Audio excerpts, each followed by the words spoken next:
ములాన్పూర్లో ధోని క్రీజులో ఉన్నంతసేపు స్టేడియం దద్దరిల్లిపోయింది. కాసేపే క్రీజ్లో ఉన్న పాత రోజులను గుర్తుకు తెచ్చాడు. ఇంకాస్త ముందు వచ్చి ఉంటే మ్యాచ్ని ఖచ్చితంగా ఫినిష్ చేసుండేవాడు.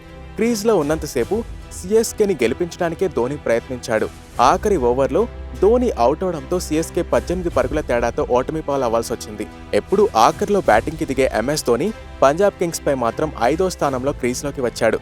ధోని వచ్చే సమయానికి సిఎస్కే విజయానికి 31 బంతుల్లో 69 పరుగులు కావాల్సి ఉంది. 15.5 ఓవర్ వద్ద శివం దూబే ఫెర్గ్యూసన్ బౌలింగ్లో క్లీన్ బౌల్డ్ అవడంతో ధోని బ్యాటింగ్కు వచ్చాడు.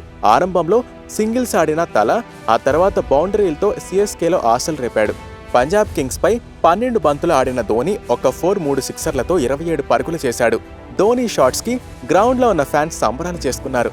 ఆఖరి ఓవర్లో సిఎస్కే విజయానికి 28 పరుగులు కావాల్సి ఉంది. అంటే 5 సిక్సర్లు లేదా 4 సిక్సర్లు, ఒక 4 కూడా. స్ట్రైకింగ్ లో ధోని ఉండడంతో పాత ఎంఎస్డీని గుర్తు చేస్తాడని అందరూ అనుకున్నారు. అయితే లాస్ట్ ఓవర్లో యష్టాక్ డౌన్ లెగ్ గా వేసిన ఫుల్ టాస్ బంతిని ధోని షార్ట్ పైన్ లెగ్ మీదుగా బౌండరీ తరలించే ప్రయత్నం చేశాడు.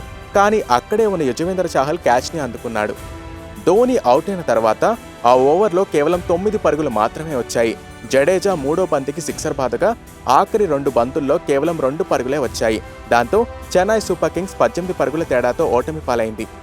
ఈ మ్యాచ్లో టాస్ గెలిచిన Punjab kings captain Shreyas Iyer batting ఎంచుకున్నాడు. ఎందుకంటే గతంలో రాజస్థాన్పై తొలుత ఫీల్డింగ్ ఎంచుకుని ఇదే గ్రౌండ్లో ఓడిపోయాడు. దీంతో శ్రేయాస్ బ్యాటింగ్ ఎంచుకున్నాడు.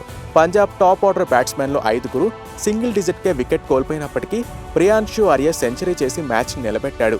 ఆఖర్లో శశాంక్ సింగ్ 52 పరుగులు, మార్కో 34 పరుగులు చేయడంతో పంజాబ్ 20 ఓవర్లలో 6 వికెట్ల నష్టానికి 219 పరుగులు చేసింది. భారీ టార్గెట్గా బరిలోకి దిగిన చెన్నై సూపర్ కింగ్స్ ఓపెనర్లు రచిన్ రవీంద్ర, దేవాన్ కాన్వే శుభారంభమే అందించారు. 36 పరుగులు చేసిన రవీంద్ర 6.3 ఓవర్లో 61 పరుగుల వద్ద అవుట్ అయ్యాడు.